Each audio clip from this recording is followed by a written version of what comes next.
ఈ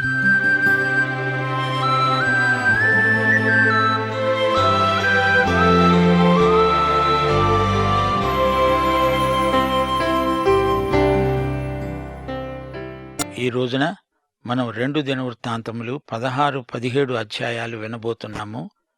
ఆసా ఏలుబడియందు 36 సంవత్సరం బయషా యూదావారి మీద దండెత్తి బయలుదేరి యూదా రాజైన ఆసా వద్దకు రాకపోకలు జరగకుండునట్లు రామాను కట్టించగా, ఆసా యెహోవా మందిరమందు రాజనగరునందు ఉన్న బొక్కసములలోని వెండి బంగారములను తీసి దమస్కులో ఉన్న సిరియా రాజైన బెన్హదదు వద్దకు దూతల చేత పంపించి వర్తమానం చేశాడు. నా తండ్రికి నీ తండ్రికి కలిగినట్లు నాకు నీకు సంధి కలిగి ఉన్నది. వెండి బంగారములు నీకు పంపుతున్నాను. ఇశ్రాయేలు రాజైన బయషా నన్ను విడిచి ఆవలికి పోవునట్లుగా నీవు అతనితో చేసుకున్న సంధిని భంగం చేయాలి. బయషా చేసిన పని ఏమిటి? తన రాజ్యములో నుండి అనేక మంది ఆసా రాజ్యములోనికి వలసపోతున్నారు. అది జరగకూడదు. ఆసాను ఓడించాలి అని చెప్పి దండెత్తి వచ్చాడు. ఆసాకు ఎటూ పాలుపోలేదు. అతడు బెన్హదదు సహాయం అడుగుతున్నాడు. ఇందులో ఆసా అల్ప విశ్వాసం కనపడుతోంది. బెన్హదదు రాజైన ఆసా మాట అంగీకరించి తన సైన్యముల అధిపతులను ఇశ్రాయేలు వారి పట్టణముల మీదికి పంపగా, వీరు కొన్ని పట్టణములలోని కొట్లను కొల్లపెట్టారు. ఈయోను, దాను, ఆబేల్మయీము అనే నఫ్తాలి ప్రాంతపు పట్టణాలను పట్టుకున్నారు. బయషా ఇది విని రామాను ప్రాకారములతో కట్టించటం మానివేసి తాను చేస్తున్న పని చాలించాడు. అప్పుడు ఆసా యూదావారినందరినీ సమకూర్చాడు. వీరు పోయి బయషా కట్టిస్తూ ఉన్న రామా పట్టణము రాళ్లను దూలాలను తెచ్చారు. వాటితో ఆసా గెబను, మిస్పాను ప్రాకారపురాలుగా కట్టించాడు. ఇశ్రాయేలు రాజ్యం ఆసాకు యూదాకు ప్రబల శత్రువైపోయింది. ఇప్పుడు ఆసా ఏమి చేస్తున్నాడు? సిరియా రాజైన బెన్హదదును సమీపించి సహాయం అడుగుతున్నాడు. దేవుని యందలి విశ్వాసం సన్నగిల్లి మనుష్యుల వైపు తిరుగుతున్నాడు. సిరియా రాజు ఆసాకు సాయం చేయడానికి సమ్మతించాడు. ఇప్పుడు దేవుడు ఆసాతో మాట్లాడుతున్నాడు. ఆ కాలమందు దీర్ఘదర్శి అయిన హనానీ యూదా రాజైన ఆసా వద్దకు వచ్చి అతనితో అన్నాడు, నీవు నీ దేవుడైన యెహోవాను నమ్ముకొనక సిరియా రాజును నమ్ముకున్నావే. సిరియా రాజు సైన్యం నీ వశం నుండి తప్పించుకొని పోయింది. బహు విస్తారమైన రథములు, గుర్రపు రౌతులు గల కూషీయులు, లూబీయులు గొప్ప దండై వచ్చారు గదా. అయినా నీవు యెహోవాను నమ్ముకొన్నందున ఆయన వారిని నీ చేతికి అప్పగించాడు. 9వ వచనం, తన ఎడల యథార్థ హృదయము గలవారిని బలపరచడానికి యెహోవా కనుదృష్టి లోకమందంతటా సంచారము చేస్తున్నది. ఈ విషయమందు నీవు మతి తప్పి ప్రవర్తించావు గనుక ఇది మొదలుకొని నీకు యుద్ధము కలుగుతుంది. దేవుడు ఆసాను గద్దించడానికి ప్రవక్తను ఎందుకు పంపాడు? ఆసాకు దేవుడు ఎందుకు తీర్పు తీర్చాడు? అతని అల్పవిశ్వాసానికి దేవుడు శిక్ష విధించాడు. ఆసా గుణపాఠం నేర్చుకోవాలి. ఆసా దేవునియందే విశ్వాసముంచాలి. విశ్వాసం పద్ధతుల మీద కాదు, మనుషులందు కాదు. విశ్వాసముంచాల్సింది సంఘం మీద కాదు, సంస్థలయందు వ్యవస్థలయందు కాదు. దేవునియందే విశ్వాసముంచాలి. అదే ఉజ్జీవ రహస్యం. బయషా ఆసా మీద యుద్ధం ప్రకటించాడు. ఆసా సిరియావాడైన బెన్హదదు సాయం కోరాడు. హనానీ స్పష్టంగా చెప్తున్నాడు, దేవుడు ఆసాను కాపాడుతాడు. అతడు కంగారు పడాల్సిన పనే లేదు. ఇతోప్యనులను, లూబీయులను అంతకుముందు దేవుడు అతనికి అప్పగించలేదా? అయినా ఎందుకో ఆసా ఇప్పుడు అల్పవిశ్వాసాన్ని వ్యక్తం చేస్తున్నాడు. అల్పవిశ్వాసం అవిశ్వాసానికి దారితీస్తుంది. జాగ్రత్త. మన సంగతి యోచించండి. యేసునందు విశ్వాసమాత్రం చేత దేవుడు మనల్ని రక్షించాడు గదా. రక్షించబడిన తరువాత మనం విశ్వాసం వల్లనే జీవిస్తాము. రోమాపత్రిక 1వ అధ్యాయం 16, 17 వచనాల్లో పౌలు అంటున్నాడు, సువార్తను గూర్చి నేను సిగ్గుపడేవాణ్ణి కాను. నమ్మే ప్రతివానికి మొదట యూదునికి, గ్రీసు దేశస్థునికి కూడా రక్షణ కలుగజేయడానికి అది దేవుని శక్తి. నీతిమంతుడు విశ్వాసమూలముగా జీవిస్తాడని రాయబడిన ప్రకారం విశ్వాసమూలముగా అంతకంతకు విశ్వాసము కలుగునట్లు దేవుని నీతి దానియందు బయలుపరచబడుతున్నది. మనం విశ్వాసము వల్ల రక్షించబడ్డాము, విశ్వాసము వల్లనే జీవిస్తాము. హనానీ వచ్చి ఆసాతో అంటున్నాడు, యెహోవా కనుదృష్టి లోకమందంతట సంచరిస్తున్నది. తన ఎడల యథార్థ హృదయము గలవారిని ఆయన బలపరుస్తాడు. తన యందు యథార్థ విశ్వాసముంచిన వారి కోసమై ఆయన వెదుకుతున్నాడు. దేవుని వాక్యానుసారంగా ఆయన యందు గాఢంగా విశ్వసించాలి. హెబ్రీ పత్రిక 11వ అధ్యాయం 6వ వచనం ఏమంటోంది? విశ్వాసము లేకుండా దేవునికి ఇష్టుడై ఉండడం అసాధ్యం. హెబ్రీ పత్రికా రచయిత అంటున్నాడు, గొప్ప సాక్షి మేఘము మనలను ఆవరించి ఉన్నది. మనము కూడా ప్రతి భారమును, సులభముగా చిక్కులు పెట్టే పాపమును విడిచిపెట్టాలి. ఈ పాపము ఏమిటనుకున్నారు? ఇది అల్ప విశ్వాసం. విశ్వాసము ద్వారా రక్షించబడిన నీవు అదే విశ్వాసము ద్వారా జీవించాలి. కొందరు తాము క్రైస్తవ విశ్వాసులము అని ఒప్పుకుంటారు గాని విశ్వాసము ఉండి లేనట్లు జీవిస్తారు. 10వ వచనం, ఆ దీర్ఘదర్శి అలా ప్రకటించినందుకు ఆసా అతని మీద కోపగించి రౌద్రము చూపి అతణ్ణి బందీగృహములో వేశాడు. ఆ సమయమందే ఆసా జనులలో కొందరిని బాధపెట్టాడు. ఆసా చేసిన కార్యములన్నిటిని గూర్చి యూదా, ఇశ్రాయేలు రాజుల గ్రంథంలో రాయబడి ఉంది. దేవుడు గద్దిస్తే ఆసా వైఖరి ఏమిటి, ఎలా ఉంది?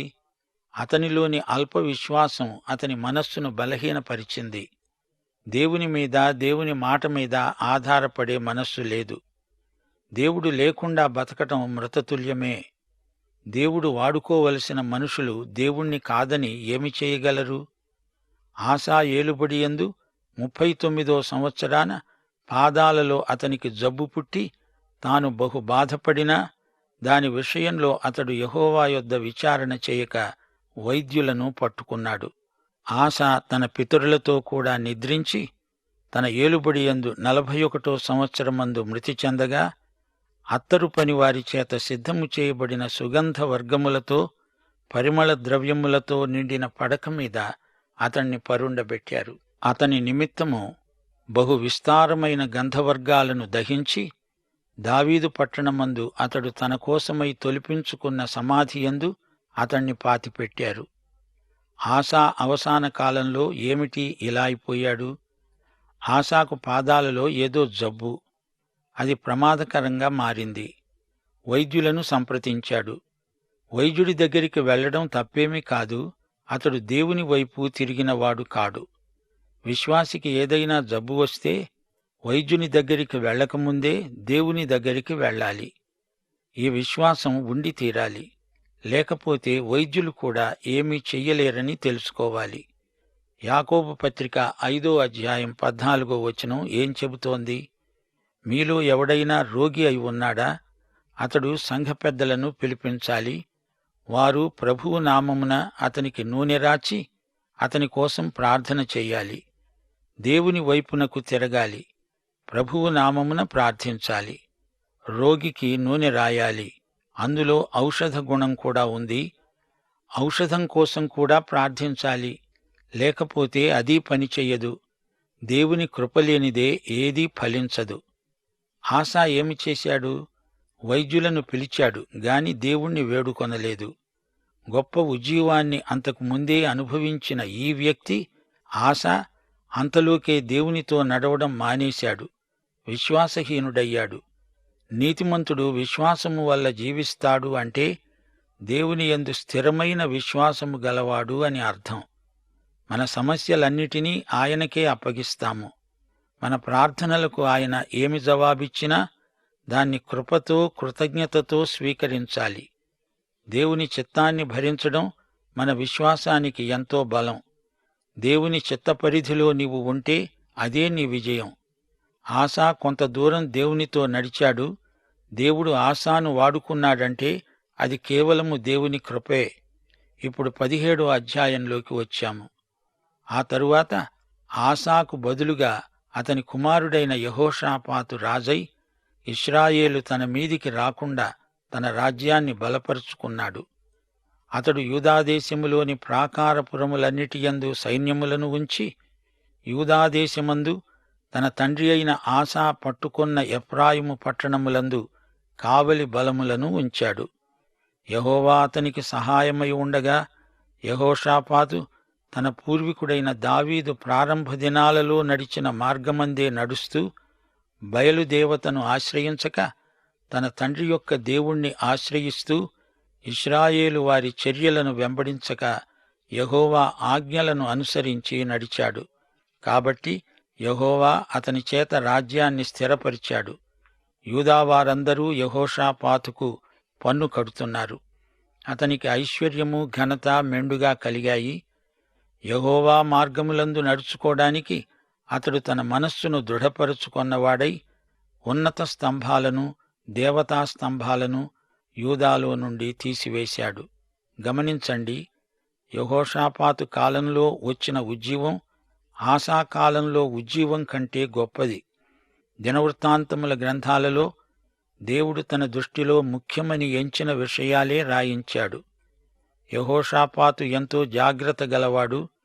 రాజ్యాన్ని సుస్థిరం చేసుకోవడానికి ఎంతో శ్రద్ధ వహించాడు. దావీదు తాను యువదశలో ఉండగా ఎలా నడిచాడో యెహోషాపాతు అలా నడిచాడు. 7వ వచనం, తన ఏలుబడియందు 3వ సంవత్సరం యూదా పట్టణ ప్రజలకు ధర్మశాస్త్రం బోధించడానికి అతడు పెద్దలైన లేవీయులను పిలిపించాడు.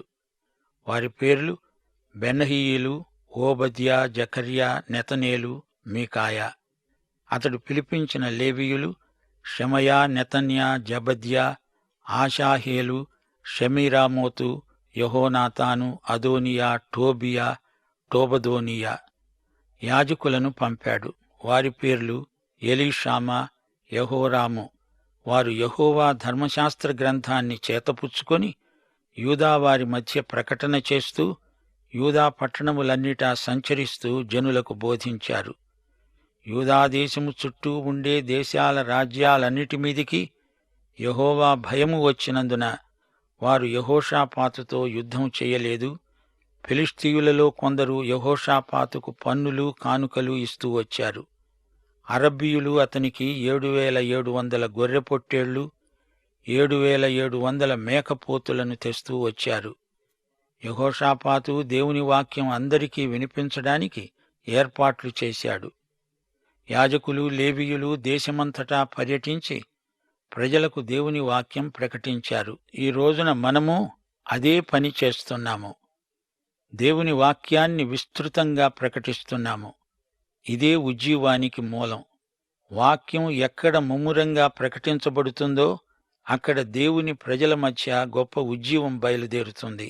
యెహోషాపాతు అంతకంతకు గొప్పవాడై యూదాదేశమందు కోటలను, సామగ్రిని నిలువ చేసే పట్టణాలను కట్టించాడు. ఇశ్రాయేలు జాతికి వచ్చిన ఉజ్జీవం చేత చుట్టుపక్కల ఉన్న అన్యజాతులు కూడా ఎంతో ప్రభావితమైనవి. ఉజ్జీవం అంతటా ప్రసరించింది. శత్రువులైన ఫిలిష్తీయులు కూడా పరివర్తన చెందినవారై కానుకలు పంపించారు. అరబ్బీయుల మధ్య కూడా యూదా ఉజ్జీవం ఎన్నో సత్ఫలితాలను చూపెట్టింది. వారు కూడా ఎన్నెన్నో నజరానాలు పంపించారు. ఉజ్జీవానికి ఫలితంగా యుద్ధాలు ఆగిపోయాయి. దేవుని వైపునకు తిరిగితే తప్పక ప్రజలకు శాంతి సమాధానాలు కలుగుతాయి. యుద్ధాలకు కారణం జాతులకు జాతులే దేవునికి దూరమైపోవటం. 13వ వచనం, యూదాదేశపు పట్టణాలలో అతనికి బహుధనము సమకూర్చబడింది. అతని కింది పరాక్రమశాలులు యెరూషలేములో కూడి ఉన్నారు. వీరి పితరుల వంశముల చొప్పున వీరి సంఖ్య ఎంత అంటే, అద్నా అనే ప్రధాన సహస్రాధిపతి వద్ద 3,00,000 మంది పరాక్రమశాలులున్నారు. యెహోహానాను రెండోవాడు, ఇతని వద్ద 2,80,000 మంది ఉన్నారు. మూడోవాడు అమస్యా, ఇతడు జిఖ్రీ కుమారుడు. ఇతడు యెహోవాకు తనను తాను మనఃపూర్వకంగా సమర్పించుకున్న వ్యక్తి. అతని వద్ద 2,00,000 మంది పరాక్రమశాలులున్నారు.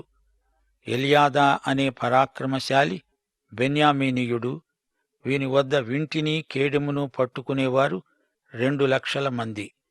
రెండోవాడు యెహోజాబాదు. వీని వద్ద 1,80,000 మంది యుద్ధ సన్నద్ధులున్నారు. యూదాయందంతటా ఉండే ప్రాకారపురాలలో ఉంచినవారుగాక వీరు రాజు యొక్క పరివారములో చేరినవారు. యెహోషాపాతు కాలంలో ప్రజలు శాంతి భద్రతలు అనుభవించారు. శత్రువులు ముట్టడించకుండా కట్టుదిట్టం చేశాడు. యెహోషాపాతు దేవుని దృష్టిలో మంచి రాజే. కీర్తన 1:1-3 వరకు చెప్పబడిన యోగ్యతలు ఇతనికున్నాయి. దుష్టుల ఆలోచన చొప్పున నడవకుండా, పాపుల మార్గమున నిలవకుండా, అపహాసకులు కూర్చుండే చోట కూర్చోకుండా, దేవుని వాక్యమందే ఆనందిస్తూ, దివారాత్రములు ధ్యానిస్తూ, యెహోషాపాతు నీటి కాలువల ఓరను నాటబడిన చెట్టై ఆకు వాడక తన కాలమందు ఫలమిచ్చే వాడైనట్లు ఉన్నాడు. అతడు చేసిందంతా సఫలం. దేవుని భయం అతనికి ఉంది. అదే అతనికి కాపుదల. దేవునికి భయపడేవాడు మరెవరికీ దేనికి భయపడనక్కర్లేదు. కీర్తన 112. యెహోవాయందు భయభక్తులు కలవారు ఆయన ఆజ్ఞలను బట్టి అధికముగా ఆనందించేవారు ధన్యులు. వారి సంతతివారు భూమి మీద బలవంతులవుతారు. అటివారు ఎప్పుడునూ కదిలించబడరు. వారు దుర్వార్తలకు జడియరు. వారి మనస్సు స్థిరంగా ఉంటుంది. తన శత్రువుల విషయమైన తన కోరిక నెరవేరే వరకు అతడు భయపడడు. పాఠం ముగింపులో ఒక మాట. యెహోషాపాతులో కొన్ని బలహీనతలు లేకపోలేదు. అవి బలహీనతలే కాదు, తప్పులు. పూర్తిగా విగ్రహారాధనను తొలగించలేదు. అహాబు రాజుతో సంబంధ బాంధవ్యాలు పెట్టుకున్నాడు. తన కుమారుడైన యెహోరాము అహాబు కూతురైన అతల్యాను పెళ్లాడడానికి సమ్మతించాడు. ప్రియశ్రోతలు, ఆధ్యాత్మిక శీలాన్ని అలవరుచుకోండి. పాఠం సమాప్తం. యేసుక్రీస్తు వారి కృప, యెహోవా దేవుని ప్రేమ, పరిశుద్ధాత్మ సహవాసము మనకందరికీ నిత్యత్వము పర్యంతము తోడై ఉండునుగాక. ఆమేన్.